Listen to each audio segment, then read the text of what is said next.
Ciao, sono Carmelo, il titolare del Matto di Bacco qui di Milano, in città studi, via Romagna 37, e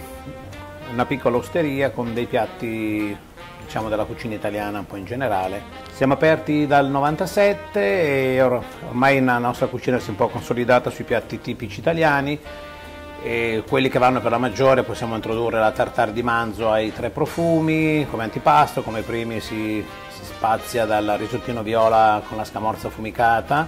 ai paccheri al topinambur, per finire a tagli di carne pregiata, quindi italiana e argentina, come il filetto matto servito su una pietrollare con una salsina criosa, e finiamo sempre con dei dessert preparati da Michele, quindi un bunè piemontese, tiramisù in tazza, tartatin, eccetera eccetera. Un caro saluto agli amici di Love Resto, ciao, vi aspetto!